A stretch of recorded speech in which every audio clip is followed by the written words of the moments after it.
Welcome back, everybody. We are now near 40 days, as John said, biblical proportions of a government shutdown, and the ripple effects are being felt practically everywhere. Hundreds of thousands of federal workers remain furloughed or without pay, leaving everything from veterans benefits to national park services in limbo. So joining us now to discuss those major economic challenges and his proposition to overcome them, welcome to political writer and businessman Joe Phelan. Joe, thanks so much for being here. Thank you for having me on. I appreciate it.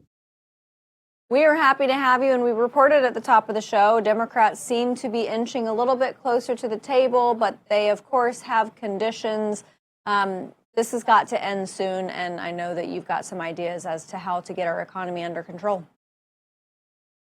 Well, obviously, we have to end this. I mean, this is a fight that no American is going to win. That's sad to say. But, usually when two people are fighting in a boxing ring, it's just those two. Usually the spectators don't get hurt.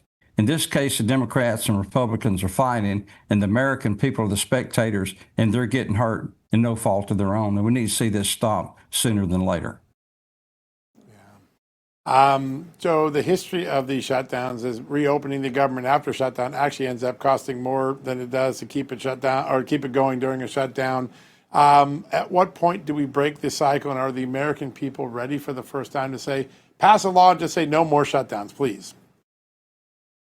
I think the American people are ready for that. American people are sick and tired of sending people up to D.C. to represent them, and then they get there and they forget about the people back at home. This is a fight for America, not for one side of the aisle or the other. We need to do what's right for the American people, and we'll iron this other stuff out. Our debt is completely out of control. That's a bipartisan problem. So we're not going to fix the debt on this CR. That's not going to happen. We're not going to fix Social Security on this CR. That's not going to happen. What we need to do is put that behind us, make sure that America is still stable and we're working like we should each day, and then we'll get on with fixing the problems. But staying away is not fixing the problems, it's making it worse.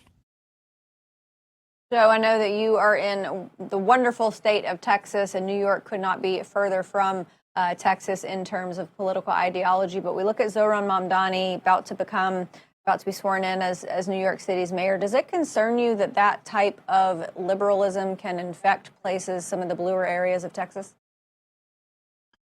It certainly does. I mean, and what I'm afraid of, there'll be a lot more people move out of New York, come down here to Texas, and that may blue us a little more than we want to be. I hate that. But, we welcome people coming to this great state. But what's happening is people are leaving the blue states, coming down here just to get away from what's crazy up there. And I think it's going to affect our voter, our mass of people going to the ballots. And I hate to see that come. But we need to get some sense back in America and go back to the old standards that we've had that's led this country for almost 250 years.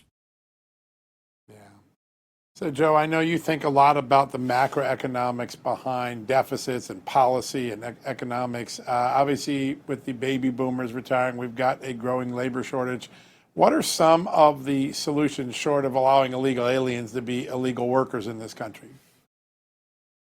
Well, we're going to, the only way we're going to grow our workforce, unfortunately, is through legal immigration. With the birth rate what it is, we have a declining birth rate in this country. And that's fine. That's a woman's choice, and that's the way it should be. And that's okay. But we cannot continue to source out all our work around the world. The president wants to bring $6 or $7 trillion worth of work back to this country, but we have to have workers to be able to do that and capitalize on it. What we look back at Ellis Island, what we done then, and that brought millions of people, about 20 million people here to this country, and they settled here, and it made this country a little greater than we could have ever been on our own. We need a workforce. We need a solid workforce, but we need people that are law-abiding and abide by our rules. And if we do that, we can work ourselves out of this problem. If we keep shipping jobs out of the country or not take advantage of the money that's ready to invest in this country, and the only way we're going to do that is we're going to have to use legal immigration. If every woman got pregnant today that could and have children, that workforce is 20 years plus out of cycle to help us. So we've got to do something in the short run, and we can do this, and we can actually capitalize on that and help some shortfall for the economy. Yeah.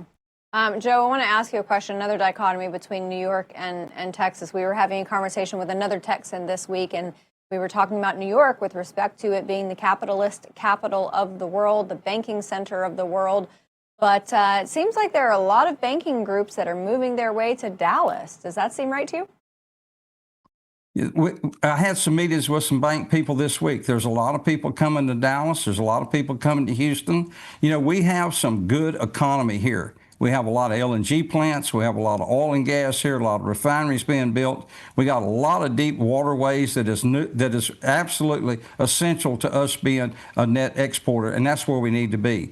You know, we're shipping LNG gas now all over the world, and that's great for our economy. So, yeah, people are coming to Texas. You know, the taxes and everything are better here in Texas. We've got a little bit better weather, I think, than New York. I don't like the cold weather. When you're 75, you're always a little chilly. So Texas is good for me. But this is a great state and a great country, and we just need all pull together, and we'll get through this crisis that we're in. And Joe, won't we soon have a stock exchange in Texas, too? Yes, that's a fact. Isn't that great? How about Yeah, that? that's a fact. The new financial capital of the world and in a free state. Yeah, How about that? And Joe, I agree with you. You guys have good weather in Texas, but you got to find a way to make Texas unappealable to New Yorkers if you don't want all of those votes flooding down to the Lone Star State. Joe Phelan, always a pleasure having you here, sir. Thank you. Thank you both. Have a great evening. You too. All right, everybody. We've got one more segment, so we will see you on the other side.